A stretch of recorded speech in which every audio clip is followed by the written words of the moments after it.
Budget सत्र की दिशा और सरकार की प्राथमिकताओं से लेकर खेती और प्रशासन में नई तकनीक तक, एआई में नई साझेदारियों से लेकर आम लोगों तक पहुंच रही डिजिटल योजनाओं तक, इस हफ्ते महाराष्ट्र में क्या खास रहा, आइए एक नजर डालते हैं महाराष्ट्र की इन बड़ी अपडेट्स पर। पेश है हमारा खास सेगमेंट महाराष्ट्र 360।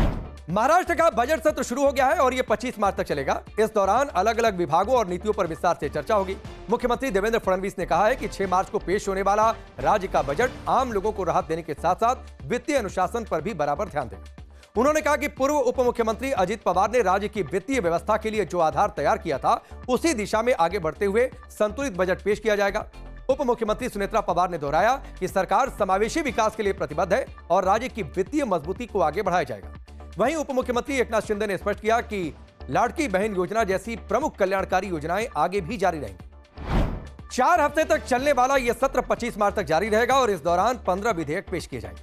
केंद्र के बजट से महाराष्ट्र को 2000 करोड़ रुपए का अतिरिक्त आवंटन मिला है, जबकि 98,306 करोड़ रुपए टैक्स हिस्सेदारी के तौर पर राज्य को मिलेंगे। राज्य के लिए 2 हाई स्पीड कॉरिडोर को मंजूरी दी गई है। वहीं रेल बजट में महाराष्ट्र के लिए 23,000 करोड़ रुपए का प्रावधान किया गया है।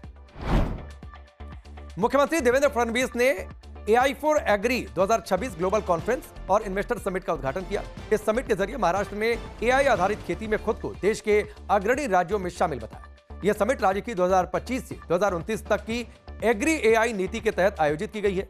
इसी के साथ महाराष्ट्र खेती और AI पर केंद्रित ग्लोबल कॉन्फ्रेंस की मेजबानी करने वाला देश का पहला राज्य बन चुका है। समिट में उप मुख्यमंत्री सुनेत्रा पवार भी मौजूद रहीं। उन्होंने ग्रामीण इलाकों में तकनीक के जरिए बदलाव लाने की सरकार की प्रतिबद्धता को दोहराया। Technology must reach every single farmer. Our ambition is bold. Maharashtra will become the world's foremost use case capital for Agri AI. Summit में राज्य सरकार ने 500 करोड़ रुपए की एग्री AI नीति को भी प्रमुखता से पेश किया है। सरकार के मुताबिक 30 लाख से ज्यादा किसान पहले ही महाविस्तार प्लेटफॉर्म से जुड़ चुके हैं। मुख्य लॉन्च में महा एग्री एक्स शामिल है, जो नानाजी देशमुख कृषि संजीवनी परियोजना के तहत एक एग्री डेटा एक्सचेंज प्लेटफॉर्म है। इसके अलावा नंदुरबार प्रशासन के नेतृत्व में भाषणी और वन स्टेप फाउंडेशन के साथ मिलकर भीली भाषा में एक LLM विकसित किया गया है। स्मार्टफोन नहीं रखने वाले किसानों के लिए महाविस्तार की वॉइस टेलीफोनी सुविधा भी शुरू की गई है। इंडिया AI इंपैक्ट समिट 2026 में महाराष्ट्र ने आर्टिफिशियल इंटेलिजेंस के क्षेत्र में कई अहम समझौते किए। इन समझौतों का मकसद शासन व्यवस्था, डिजिटल पब्लिक सिस्टम और तकनीकी ढांचे को और मजबूत बनाना है। मुख्यमंत्री फडणवीस ने कहा कि राज्य AI आधारित गवर्नेंस को आगे बढ़ाने और अपने AI इंफ्रास्ट्रक्चर को विकसित करने की दिशा में तेजी से काम करे। समिट के दौरान मुख्यमंत्री ने वैश्विक टेक कंपनियों और संस्थाओं के प्रतिनिधियों के साथ उच्च स्तरीय बैठकें भी की। इन बैठकों में डिजिटल स्किलिंग, रोजगार के नए अवसर और तकनीक के जरिए सामाजिक क्षेत्रों को मजबूत करने पर चर्चा। समिट में मुख्यमंत्री फडणवीस ने कुंभदूत ऐप लॉन्च किया। यह ऐप नासिक में होने वाले सिंहस्थ कुंभ 2027 के दौरान श्रद्धालुओं को मार्गदर्शन और जरूरी जानकारी देगा। महाराष्ट्र ओपन AI और रॉकेट लर्निंग के साथ साझेदारी करने वाला देश का पहला राज्य बना है। इस पहल के तहत शिक्षा साथी नाम का AI टूल भी लॉन्च किया जाएगा, जो लाखों आंगनबाड़ी कार्यकर्ताओं को सहयोग देगा। IT विभाग और भारत जेन टेक्नोलॉजी फाउंडेशन के साथ हुए समझौते से प्रशासनिक कामकाज में AI आधारित डिजिटाइजेशन और प्रशिक्षण को बढ़ावा मिलेगा। मुख्यमंत्री देवेंद्र फडणवीस ने उप मुख्यमंत्री एकनाथ शिंदे और सुनेत्रा पवार की मौजूदगी में दिव्यांग सहायक पोर्टल और मोबाइल ऐप भी लॉन्च किया।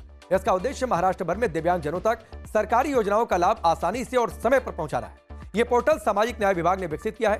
इसे सिंगल विंडो डिजिटल सिस्टम के तौर पर तैयार किया गया है, ताकि आवेदन, मंजूरी और लाभ से जुड़ी जानकारी एक ही प्लेटफॉर्म पर मिल सके। सरकार का कहना है कि इससे प्रक्रिया ज्यादा पारदर्शी और तेज हो सकेगी। यह portal single window digital platform की तरह काम करेगा। दिव्यांगजन ऑनलाइन आवेदन कर सकेंगे और अपनी फाइल की स्थिति रियल टाइम में देख सकेंगे। BPR मॉडल की मदद से मंजूरी और सेवा प्रक्रिया को सरल बनाया गया है। डायरेक्ट बेनिफिट ट्रांसफर को आधार और UDID से जोड़ा गया है, ताकि दोहराव और फर्जीवाड़ा रोका जा सके और लाभ सही व्यक्ति तक पहुंचे। इसके साथ ही AI आधारित व्हाट्सएप चैटबॉट और वॉइस नोट शिकायत सुविधा भी दी गई है, ताकि इस्तेमाल करना आसान हो। छत्रपति शिवाजी महाराज की जयंती के अवसर पर मुख्यमंत्री फडणवीस ने पुणे के शिवनेरी किले पर श्रद्धांजलि अर्पित की। उनके साथ उप मुख्यमंत्री एकनाथ शिंदे और सुनेत्रा पवार भी मौजूद रहे। इस अवसर पर कई पारंपरिक कार्यक्रम भी आयोजित किए गए। इनमें पालना समारोह भी शामिल था, जो शिवाजी महाराज के जन्म और नामकरण की परंपरा का प्रतीक माना जाता है। ऐतिहासिक शिवनेरी किले पर बड़ी संख्या में श्रद्धालु पहुंचे और समारोह में हिस्सा लिया। पूरे राज्य में शिवाजी जयंती श्रद्धा और गर्व के साथ मनाई गई। तो ये थे इस हफ्ते के सभी खास और बड़े अपडेट्स महाराष्ट्र 360 में। अगले हफ्ते फिर मुलाकात होगी, तब तक आप अपना ख्याल रखें।